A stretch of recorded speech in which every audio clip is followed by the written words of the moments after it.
Bueno, buenas tardes, bienvenidos a una nueva conversación de Pensando Política. Esta semana la conversación constituyente será sobre participación y representación, y en particular, ¿qué democracia queremos? Y para hacerlo tenemos dos invitados especializados en esta materia, tanto por sus perfiles académicos como porque en la práctica han participado en distintas instancias y de distintas perspectivas para impactar en un mejor funcionamiento democrático. Voy a partir por Lucas Sierra. Lucas Sierra es abogado de la Universidad de Chile, magíster en Derecho, LLM, en la Universidad de Yale, Estados Unidos, doctor en Ciencias Sociales y Políticas en la Universidad de Cambridge. Es investigador senior del Centro de Estudios Públicos y también profesor de la Universidad de Chile en la Escuela de Derecho. Ha participado en varias instancias o comisiones que son políticamente transversales y otras técnicas para propuestas de políticas públicas. Entre ellas, y en el último tiempo, fue integrante del Consejo Asesor Presidencial contra conflictos de interés, tráfico de influencia y corrupción, la conocida Comisión Engel. Durante el 2018 integró la mesa interinstitucional sobre el nombramiento de jueces convocadas por el Ministerio de Justicia, y en el 2016 formó parte del Consejo de Observadores Ciudadanos que acompañó la etapa participativa del proceso constituyente que inició la presidenta Bachelet. Tiene muchas publicaciones propias o como editor de libros, por lo que mencionaré solo algunas de ellas que se relacionan con el tema que vamos a ver en esta oportunidad. Es autor de Diálogos Constitucionales, la Academia y la Cuestión Constitucional en Chile. Propuestas Constitucionales, la Academia y el Cambio Constitucional en Chile. Democracia con Partidos, cuyo coeditor fue Francisco Javier Díaz. Frente a las mayorías, leyes supramayoritarias y Tribunal Constitucional en Chile, junto a Lucas McClure. Como ven, tiene una vasta experiencia de quien podemos aprender mucho sobre el tema que nos convoca el día de hoy. En segundo lugar, voy a presentar a Francisco Soto. Él es abogado de la Universidad Diego Portales y doctor y magíster en Derecho Constitucional y Ciencias Políticas en la Universidad de Barcelona. Es profesor también de la Universidad de Chile, de la Facultad de Derecho en el Departamento de Derecho Público, donde imparte cursos de Derecho Constitucional y Ciencia Política, y además es director de investigación. Junto con otros académicos de la Universidad de Barcelona, conforma el Grupo de Estudios sobre Democracia y Constitucionalismo, GEDECO, y formó parte también del Consejo de Observadores del Proceso Constituyente, convocado por la presidenta Bachelet, y del Consejo de nuestra Constitución de la Fundación Democracia y Desarrollo. También También tiene fue ¿Ah? también lo integró Lucas. Que también lo integró Lucas, no estaba en su Los biografía cuando la sospechosos de revisé. siempre. También tiene importantes publicaciones y voy a mencionar algunas, ¿verdad? Y algunas líneas de sus investigaciones. Sus investigaciones recientes son, una de ellas hacia una teoría de receptividad deliberativa en procesos constituyentes, los diálogos ciudadanos en perspectiva comparada, y como co-investigador en el proyecto Procedimiento de Creación de Normas, Planes de Prevención y Descontaminación Ambiental. Publicaciones, tiene las dos primeras que voy a mencionar son en inglés, en revistas de inglés, coautoriados con Janina Welp. Una es Citizenry and Dialogue, o Citizenry Dialogues. Otra es Beyond Fashion and Smoke and Scream, Citizens Deliberation of Constitution Amendments. Coautor del libro La Constitución en Debate, y una Constitución Ciudadana para Chile, la experiencia de los diálogos ciudadanos. Con esta introducción, para dar una perspectiva de cómo serán sus respuestas, voy a partir con la primera pregunta para animar el debate. Nuestra democracia, de acuerdo al Latinobarómetro, tiene o está apoyada, ¿verdad? La ciudadanía en su mayoría prefiere el sistema democrático. En la última encuesta del Latinobarómetro, el 58% se manifestó en esta dirección. Sin embargo, las principales instituciones representativas que la sostienen tienen muy poca confianza ciudadana. Y mi pregunta para ustedes ¿Qué implica tener una democracia con bajos índices de legitimidad institucional? ¿La democracia representativa en Chile está en peligro dado esto? Y le ofrezco la palabra. Puede ser por el orden de presentación, quizás, Lucas. Bueno, muchas gracias. Saludos a todos. Un gusto estar aquí con María Cristina y con Francisco.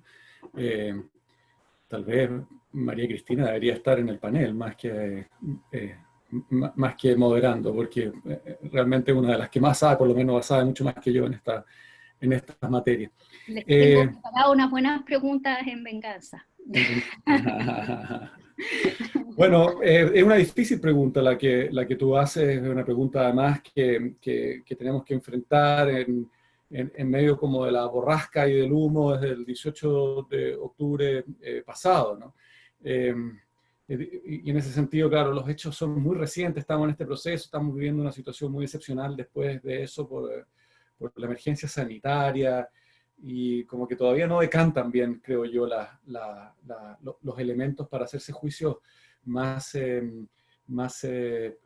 enfáticos, ¿no? Yo me atrevería nada más que como avanzar algunas hipótesis. Una de ellas es que con los dos resultados que tú has señalado, una adhesión a la democracia, pero una falta de confianza en las instituciones democráticas, uno podría avanzar como hipótesis ahí que confianza y legitimidad no son dos cosas iguales, no son sinónimos.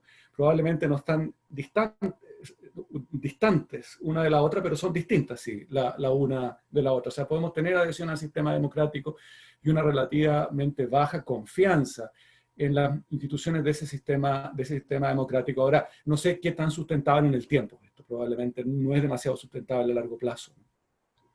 Entonces, confianza por una parte y legitimidad por otra son cuestiones, creo, distintas. La legitimidad, a mi juicio, proviene en una sociedad moderna, pluralista, y siguiendo a Habermas en esto, la legitimidad es procedimental. A mí me parece que se acuerdan ciertas reglas y se procede respecto a esas reglas, y las autoridades se generan y se recambian de acuerdo a esas deudas. Tenemos básicamente un sustrato de legitimidad ahí. Ahora, que en la conducta de esas autoridades haya dimensiones que afecten la confianza es una cuestión que está cercana, como digo, pero es distinta, y yo ofrezco esta distinción para intentar hacer razonar en esta aparente tensión que existiría entre una creciente, porque es creciente además, nuestras encuestas también lo muestran, adhesión al régimen democrático por una parte, y una baja de confianza en las instituciones de ese régimen democrático, ¿no? Quedo hasta ahí por ahora, avanzando esa distinción a ver si flota. Bueno, por mi parte, hoy día en todo el mundo existe una crisis en las instituciones. O sea, este no es un efecto que se da solo en Chile. Yo diría la diferencia está dada por la Constitución del 80 y los efectos adversos a la participación, hasta altura lo podemos decir, que ha tenido una serie de instituciones que justamente buscaron inhibir los eventuales cambios constitucionales a través de un diseño, que ya, este es un cuento ya por todos sabido, buscaba de alguna manera impedir cambios constitucionales por mayorías circunstanciales,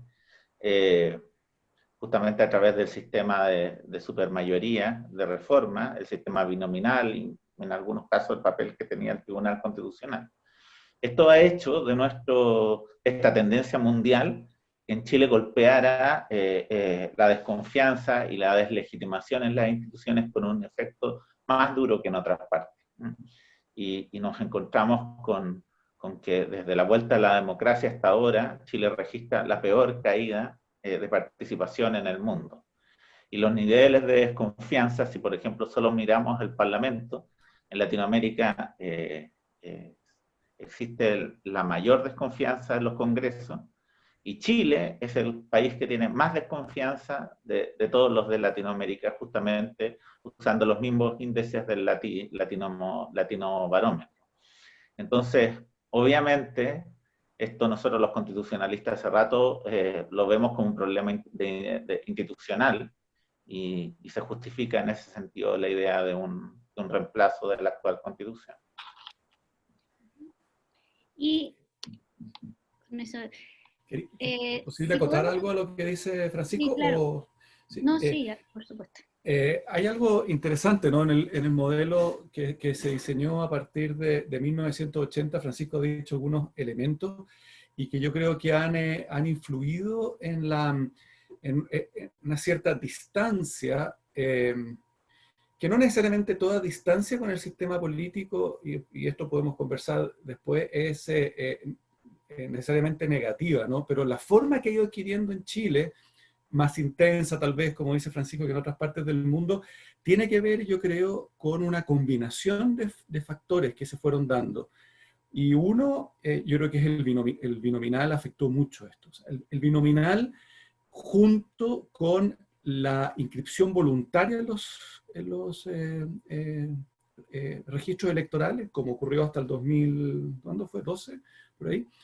Que yo creo que fue, soy partidario del voto voluntario, pero la combinación que hubo en Chile de inscripción voluntaria y voto obligatorio fue bastante perversa, porque lo que hizo es que las personas no se inscribieran en los registros electorales. Es muy distinto estar inscrito en los registros electorales y decidir si uno va a votar a alguna determinada elección, pero estar afuera de los registros electorales porque uno no quiere que lo obliguen a votar, como yo creo que fue el caso de las generaciones más jóvenes, fue bien perverso, porque como que te dejó afuera del sistema. Y el binominal también, que significó hacer perder a los partidos conexión con las constituencies, digamos, con sus propios, la población en sus territorios, porque de alguna manera estaba como asegurado, ¿no? El resultado para las dos grandes mayoría. Y claro, más técnicamente las leyes supramayoritarias y el papel del Tribunal Constitucional. Todo esto formó un paquete, yo creo, que tal vez no explique todo, pero explica una parte importante de la situación en que nos encontramos ahora. Pero por otro lado, da cierta esperanza en el sentido de que a lo mejor, con nuevas regulaciones, uno podría revertir un poco este camino o ir hacia un objetivo mejor. Perdón por tomando ya que nos fuimos por el lado institucional primero, y que esta conversación tiene que ir convergiendo hacia la participación y la representación como dos dimensiones importantes de la democracia, pero ya que partimos por el lado institucional bien fuerte, les quería preguntar si ustedes ven algo ya han mencionado, si ven ustedes en el sistema de gobierno, es decir, en el régimen de gobierno, en el presidencialismo, algo que sea consustancial a esta crisis, a la crisis democrática, o si es un tema de hacer algún tipo de reforma al presidencialismo, pasar a otro régimen. ¿Cómo ven ustedes que las instituciones, la representación en sí misma podría mejorar con algunos debates constituyentes? Pancho, yo ya he hablado mucho. Mira, yo creo que también hay que buscar elementos permanentes, o sea, porque aquí estamos vinculando la crisis con la Constitución del 80, pero también hay elementos de más larga línea, que básicamente es la idea de representación que han tenido todas nuestras constituciones, de nuestra idea de representación muy formalista y que descansaba básicamente en el rol de los partidos políticos, ¿no? Idea que en cierto sentido no es mala, digamos, o sea, pero tiene que llevar un añadido, y eso lo vienen en nuestro sistema institucional identificando desde los años 60. Frei Montalva, cuando dicta la ley de promoción popular, en el prolegómeno, él hace una crítica muy dura a cómo se hacía política y cómo se miraba la representación. Nuestra representación descansa en la tesis de Hobbes, ¿eh? De la autorización, en esta idea básica que uno nombra a un representante y de ahí el representante no tiene más responsabilidad y funciona básicamente de manera autónoma. De ahí, desde los años 50, o sea, en todo el siglo XX, esta idea de representación viene fuertemente criticada. Y bueno, Hannah Pitkin, una autora muy, muy relevante en este tema, incorpora la idea de que la representación tiene que tener niveles de responsabilidad. O sea, el representado debe ir acompañando las decisiones de su representante, según el cargo que corresponda. Los parlamentarios se eligen para representar a toda la ciudadanía. Pero con todo, existen mecanismos, y por ejemplo, desde la Segunda Guerra Mundial en adelante, se instala en todas las constituciones europeas la idea de que el legislativo tenía que adicionar niveles de participación.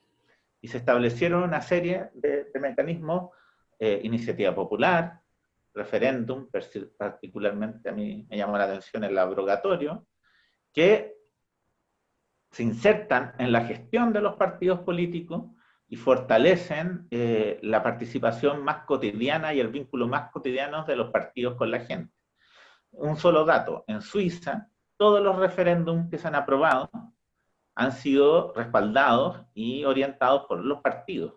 Y esto básicamente es porque las leyes de desarrollo de estos mecanismos suponen un papel muy protagónico a los partidos y a la idea de representación. Entonces, los mecanismos de democracia directa no se contravienen con la participación. Este es el modelo europeo. En Estados Unidos existió otra experiencia en California, que muchas veces tensionan la democracia directa con la representación.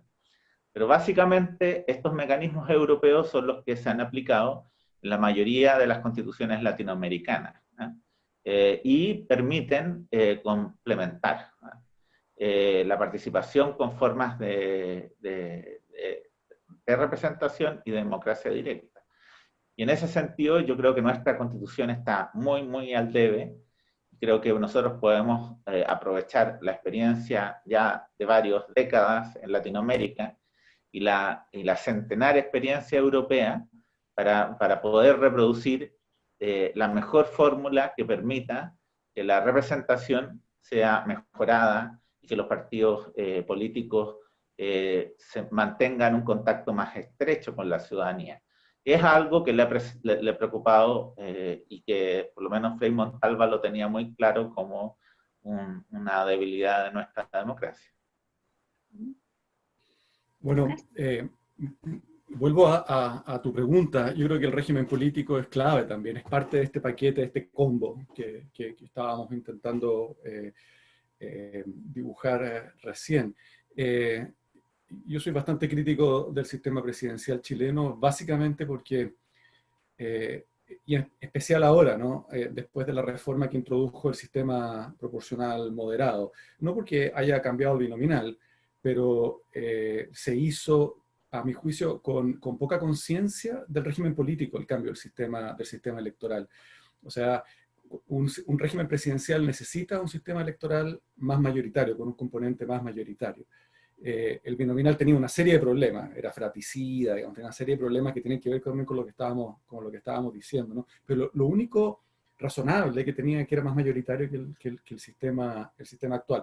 Había varias alternativas por las cuales reemplazarlo con un componente más mayoritario, pero hemos visto cómo se exacerbó el gran riesgo del presidencialismo que tener presidentes en minoría, ¿no?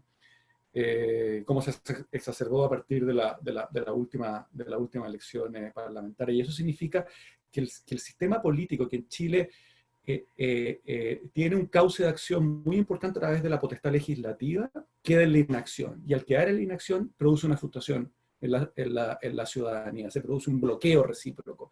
La gran gracia de los sistemas más parlamentarios es que tienen cauces institucionales para desbloquear. España puede haber estado no sé cuántos años sin gobierno, Bélgica también, pero nadie habla que se está en una situación de facto, como se empieza a hablar aquí rápidamente, ¿no? Es parte del juego. Es parte del juego hasta que en algún minuto se encuentre una mayoría y se arma gobierno de nuevo. Pero no hay el riesgo aquí de parálisis que nos encontramos entre el Congreso y el gobierno, que sabemos en Chile, cuando la tensión crece mucho, ha llegado sangre al río varias veces, ¿no? Entonces, también tiene que ver con este problema de representatividad, la eficacia o no del régimen político que en Chile está marcado por su carácter presidencial, cuyo riesgo es enfrentar a estas dos soberanías, ¿no? Al Congreso y al presidente y a la presidencia de la República, y riesgo que se exacerbó con un sistema que atomiza más el Congreso.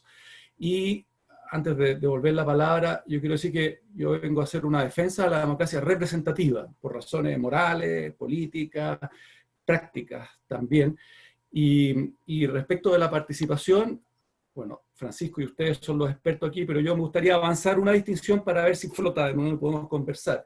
Que la participación puede tener un carácter consultivo, como respecto de la ley de participación ciudadana, que Francisco participó y conoce muy bien, que eso es una cosa. Y otra, el carácter resolutivo, que tiene que ver también con las votaciones y plebiscitos, ¿no?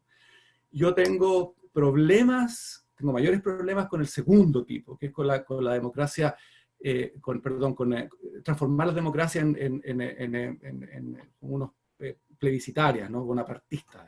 Es un riesgo muy grande por una serie de razones que podemos conversar después, pero a lo mejor nos sirve para ordenar la conversación, distinguir estos dos tipos, no sé si hay un tercero, pero estos dos tipos de participación, que es más consultiva, que tiene sus riesgos, pero yo creo que es menos riesgosa que la resolutiva a todos los niveles. Yo creo que uno podría pensar en materias de baja escala, locales, etcétera, más plebiscitarias.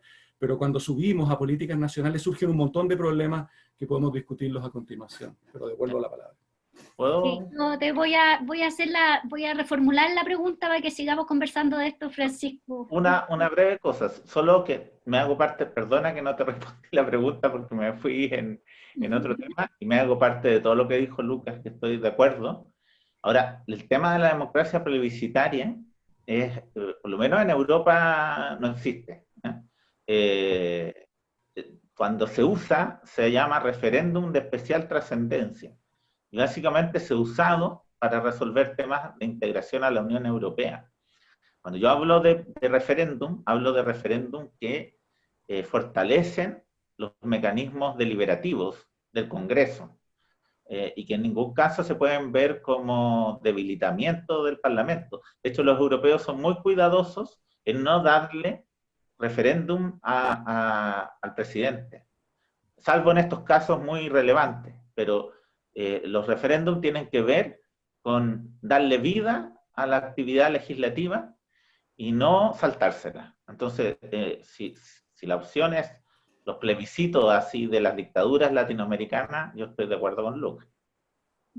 Voy a seguir por ahí, porque cuando fue el proceso participativo que convocó la expresidenta Bachelet, la cual ustedes dos participaron en el Consejo de Observadores Ciudadanos, en todas las instancias de participación que hubo ahí, que eran 4, la consulta individual, los ELA y los 2 cabildos, las 2 instancias de cabildo, figuró las formas y mecanismos de participación ciudadana como una de las instituciones que había que agregarle a la Constitución, dando el entendido de que los que participaron en esta instancia estaban muy preocupados o atentos a que la democracia generara accesos para la ciudadanía, ¿verdad? Para que interviniera en el proceso de toma de decisiones. Pero no fue un barrer con la democracia representativa, porque en el segundo lugar apareció el Congreso. Entonces, debiéramos entender eso, o por lo menos yo le doy esa interpretación, como una fórmula en la cual tenemos que avanzar a que a nuestras instituciones representativas las complementemos con instancias de participación ciudadana.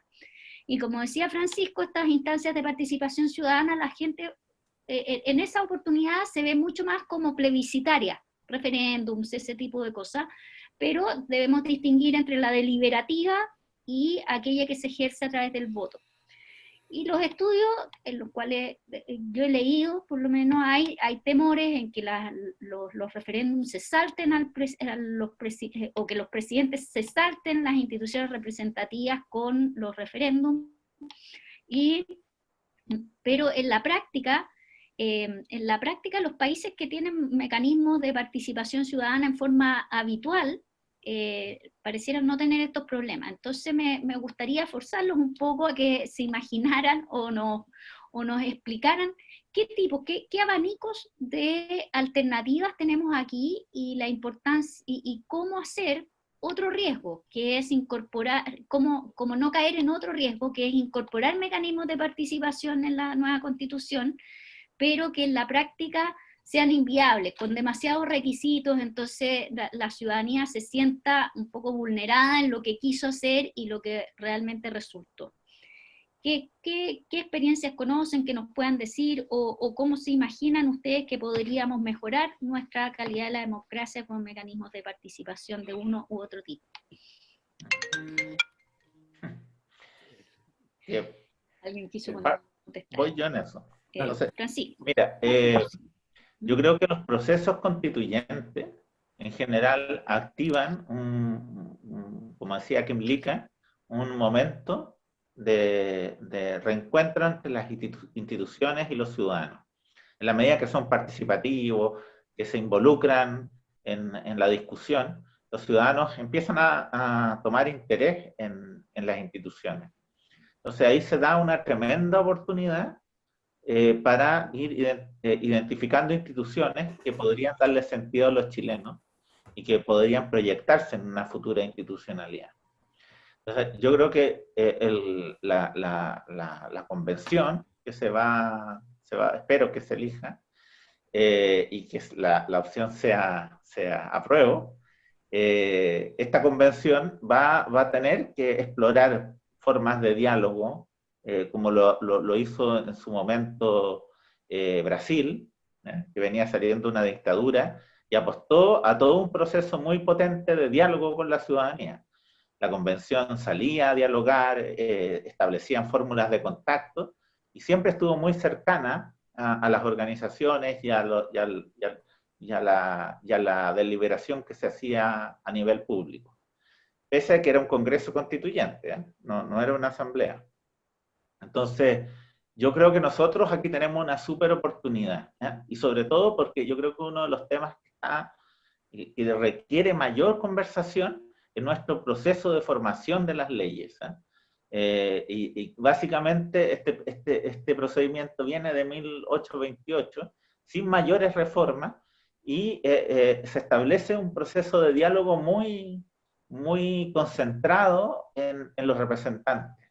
Y yo creo que con las nuevas tecnologías y con los mismos procesos constituyentes que se han venido implementando, existen un montón de mecanismos que permiten deliberar, no que la gente decida, sino que cuando los representantes toman decisiones, se miren y dialoguen con los ciudadanos, y reconozcan las opiniones que le dan los ciudadanos y muchas veces les den respuesta. Entonces, yo creo que ahí hay un tema, y claramente hay que abrirse a mecanismos que han sido súper positivos y que han abierto representación en el mundo, y creo que en ese sentido los mecanismos están bien vinculados justamente a no apostar a estos plebiscitos, ¿cómo se llama?, que se saltan al Congreso y que de alguna manera pueden vulnerar las instituciones.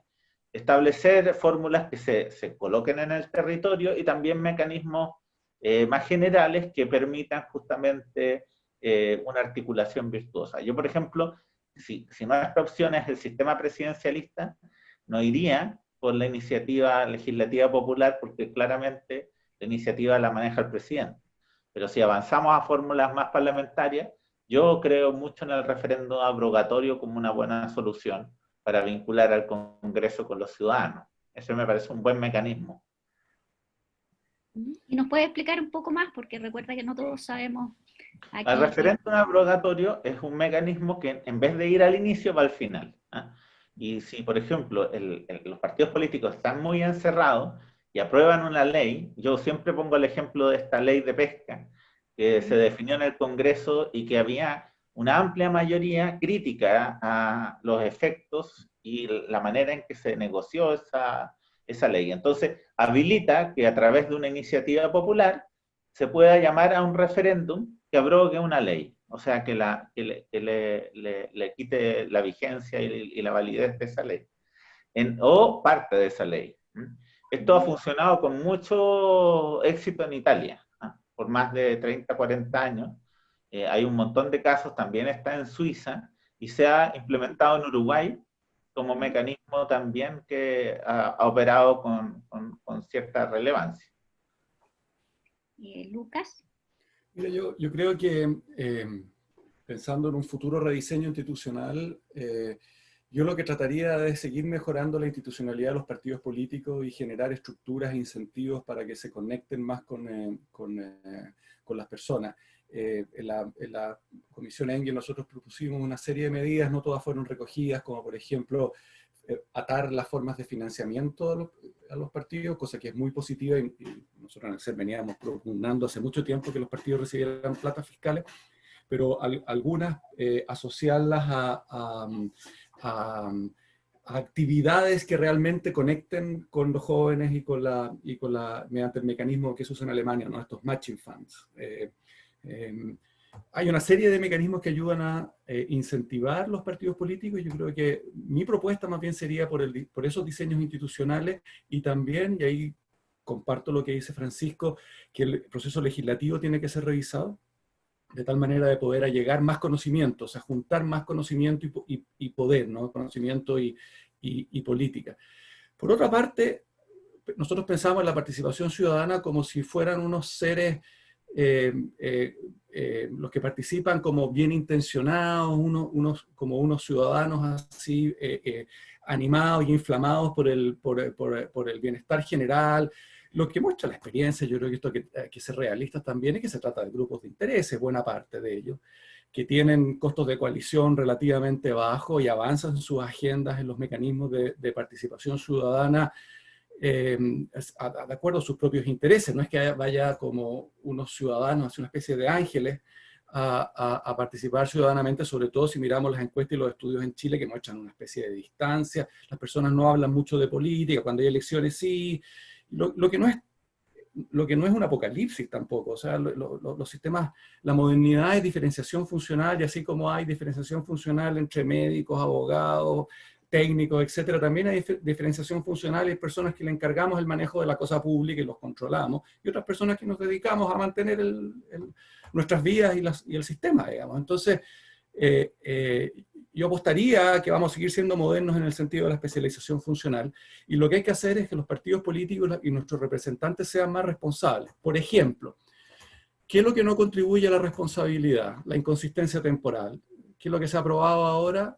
Límites a la reelección de los parlamentarios. Un problema. Eso desvincula a los parlamentarios de sus votantes, porque si un parlamentario va permanentemente a la reelección y arriesga su escaño en la elección frente a elecciones competitivas, bueno, no se va a despreocupar de sus votantes. Un parlamentario que está en el último año de su periodo y no pueda reelegirse, bueno, está mirando la puerta rotatoria más bien, ¿no? Lo que va a venir después. Entonces, medidas como esas, se fijan, se toman sin mirar el contexto y sistémicamente el aparato político, y lo que hay que hacer de nuevo es fomentar la responsabilidad temporal de quienes participan en las decisiones, y eso se hace fomentando los partidos políticos, que son instituciones relativamente permanentes, que a diferencia de los grupos de interés propios de la participación ciudadana, tienen la facultad de universalizar intereses difusos por sus propias ideologías. Entonces, yo podría pensar, y ahí, bueno, yo no soy muy experto, pero podría pensar en mecanismos de participación resolutiva, que es distinto a lo que estaba hablando Francisco, a niveles más locales, más específicos, y de participación consultiva, y aprender de la experiencia de lo que hemos tenido en los sistemas de evaluación de impacto ambiental, la consulta indígena, etcétera. O sea, tenemos experiencias de las cuales aprender y ver qué cosas funcionan y qué cosas no. Y un último punto, volviendo, yo sé que aquí nadie está por una democracia plebiscitaria, porque en el fondo es una herramienta del eventual dictador, no del potencial dictador.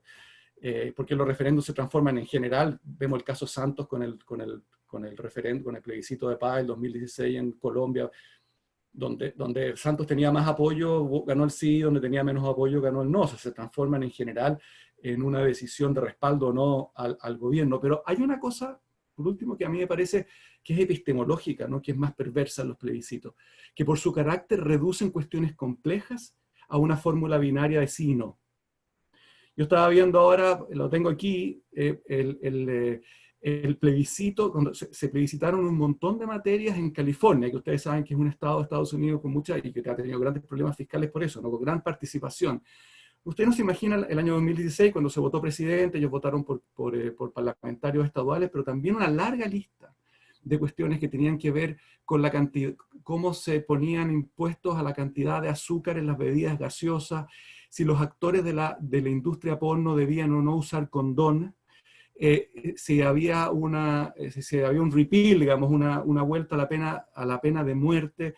O sea, una jamama, digamos, de cuestiones puestas todas sobre la mesa de un ciudadano común y corriente, digamos, que admiten miles de matices. La deliberación es un proceso que es puro matiz, que es pura transacción, yo doy, tú das. En cambio, el plebiscito rompe con eso y hace sí, no.